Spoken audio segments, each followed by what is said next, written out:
Today, we're unpacking a really fascinating framework designed to keep modern business leaders out of trouble and ahead of the curve. We are looking at some pivotal research on how to teach law, ethics, and social responsibility to the next generation of leaders. Now, I know that might sound a bit academic, but stick with me, because as we're going to see, this has massive, real-world implications for anyone trying to build a lasting, successful career. Before we lay out the roadmap for today, I want you to ask yourself a pretty fundamental question. If a business practice is completely legal, does that actually mean it's right? Merely following the law might keep you out of a jail cell, sure, but is it enough to guarantee you're making an ethical, sustainable decision that builds long-term value? Just keep that question in the back of your mind as we go through this. To figure that out, we're going to break this whole complex topic down using a really powerful 3-question drill that examines legality, morality, and social responsibility. Here is our agenda for today. We'll start with the decision-making dilemma, move on to the baseline of legality, explore the 4 moral frameworks, tackle the duty to rescue, and wrap up with the sustainable leader. Okay, part 1, the decision-making dilemma. Even geniuses make mistakes. Let's start with a hard truth. Human beings, even the absolutely brilliant ones, are deeply flawed decision makers. Without formal training in ethical decision-making, history proves time and again that highly intelligent professionals can make catastrophic errors. The source material points out some glaring historical realities. We've seen top-tier engineers design bridges that just collapse. We've seen incredibly trained doctors operate on the wrong leg of a patient. We've witnessed massive, devastating technological failures like the Chernobyl disaster. And hey, for a very long time, the brightest minds on the planet firmly believed the Earth was flat. The main takeaway here is that high intelligence or technical skill absolutely does not equal good, holistic decision-making. We actually need intentional training to make effective and ethical choices. Which brings us to Section 2, the baseline of legality, or as I like to call it, the bare minimum. Moving to the first tier of our 3-question drill, we really need to understand that legality is just a starting line, not the finish line. Legal gaps exist everywhere, meaning a practice might technically avoid prosecution, but still be completely unethical. Take the classic Salt Lake City Olympic bribery scandal. That whole situation brought intense scrutiny to the Foreign Corrupt Practices Act. Now, that act makes it illegal to bribe foreign officials to get business. Simple enough, right? But the law actually draws some incredibly fuzzy lines. Explicit bribes are illegal for sure, but certain goodwill gifts or reimbursing folks for travel and meals to demonstrate a product, that might be perfectly legal. So you have to constantly ask yourself, where exactly is the line between tough, hard-hitting legal competition and abusive, predatory behavior? Think about it. A supplier might be operating in a country with super weak labor laws. Exploiting those workers might be 100% legal in that specific jurisdiction, but does that make it right? The law leaves these massive moral gaps, and we are the ones who have to fill them in ourselves. And that leads right into Section 3, the 4 moral frameworks. This is how we navigate those gray areas. If the law simply isn't enough, we have to rely on ethics to reason our way to a moral conclusion. The first framework is ethical egoism. Championed by the famous economist Adam Smith, this framework argues that being selfish is actually fine. In fact, under this view, it's totally moral to make money and gain power. But wait, there is a huge caveat here. It must be enlightened, long-term self-interest. You have to be willing to undergo short-term sacrifice, and crucially, you have to treat people well. Why? Because it is entirely in your own long-term self-interest to have allies, loyal employees, and good friends rather than a bunch of enemies. So under ethical egoism, treating people right isn't just nice, it's just really good business strategy. Next up, we have ethical relativism. Think of this as the ultimate when in Rome philosophy. It dictates that morality is determined strictly by the beliefs and local customs of whatever society you happen to be in at the time. This naturally makes it an international business person's best friend. You just adopt the local norms to get the deal done. If a certain practice is accepted locally, under this theory, boom, it is deemed moral for that specific society.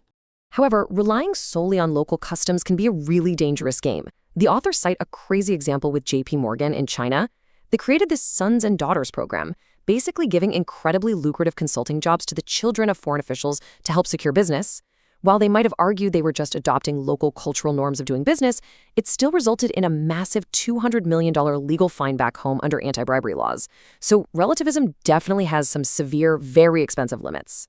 Now, this brings us to our last 2 moral frameworks, and they represent a massive head-on collision in Western philosophy. We're talking about focusing entirely on the consequences of an action versus focusing entirely on the action itself. On one side of the ring, we have utilitarianism, which is all about the consequences. It says the ends completely justify the means, as long as it produces a greater overall good for the majority of stakeholders. So, under utilitarianism, a legal sweatshop might actually be considered moral if it provides massive economic benefits and cheap goods that bring pleasure to millions of people, despite the pain of the actual workers. But on the exact opposite side, we have Kantian ethics, based on Immanuel Kant's philosophy. Kant says you must completely disregard consequences, no matter what. Instead, you apply a formal test. Does the action treat people with basic human dignity and respect? Under Kantian ethics, you can literally never treat a human being merely as a tool or a means to an end. So, under Kant, that sweatshop is fundamentally immoral, no matter how much economic good it produces for everyone else. Moving to Section 4, the duty to rescue. What happens when doing nothing is actually a choice? We now arrive at a really fascinating dilemma that moves way beyond just doing no harm. When does a corporation actually have an obligation to step in and help? Well, first we have to look at the law, specifically this concept called legal non-feasance. Legally speaking, if you see someone drowning and you have no prior relationship or duty to them, you generally have absolutely no obligation to save them. Seriously, you can literally just stand there and let them drown. There is zero legal liability for doing nothing. You might be a terrible person, but you are a legally innocent one. But ethically, business leaders have to step up. This is where the ethical principle of last resort comes into play. You do have a moral duty to intervene in a crisis, but only when a very specific sequence of elements is met.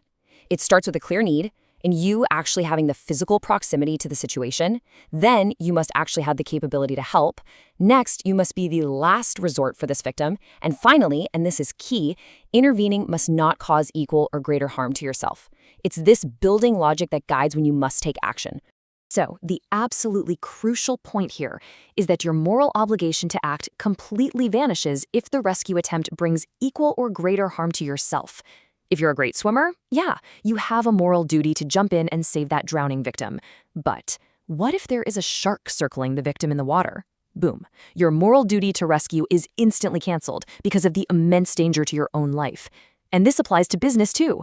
A company might have a moral duty to provide disaster relief, but definitely not if it bankrupts the company and ruins the livelihoods of all its employees in the process. And that takes us to our final section, Section 5, the sustainable leader, doing good and doing well. To reach the real pinnacle of our framework, we have to realize that modern society expects businesses to go way, way beyond just being legal and moral. Today's leaders have to balance their priorities across what is known as the triple bottom line. It's no longer just about maximizing profit. You have to balance economic prosperity with environmental stewardship, which is protecting our planet, and social responsibility, which is taking care of people. This isn't optional anymore. It's the new baseline societal expectation. The smartest companies today tie sustainability directly to their brand. This isn't old-school charity, folks. This is highly strategic. Look at Fendi. They sponsored the Trevi fountain restoration for massive brand prestige. Hilton installed these gorgeous artistic wind turbines. Mondelez invested an incredible $400 million into its Cocoa Life program, improving conditions for 90,000 Ghanaian farmers while simultaneously securing their core supply chain, and Amazon is rolling out hydrogen fuel cell forklifts to aggressively cut emissions. It's just really smart, shrewd business. Ultimately, creating a sustainable, ethical culture isn't just a nice thing to do. It is literally the smartest, most profitable, long-term strategy for any ambitious leader. We are right back to Adam Smith and ethical egoism. Doing good for society and the environment is entirely in your own best, long-term self-interest. You attract the very best talent, you avoid catastrophic legal fines, you win over fiercely loyal consumers, and you build a brand that actually lasts. So as you navigate your own career, and you inevitably face those gray areas, because you will, run the 3-question drill. Is it legal? Is it moral? Is it sustainable? The framework itself is pretty clear, but I'm going to leave you with this one thought. When the pressure is really on and your profits are on the line, which of these 3 questions will be the hardest for you to answer honestly?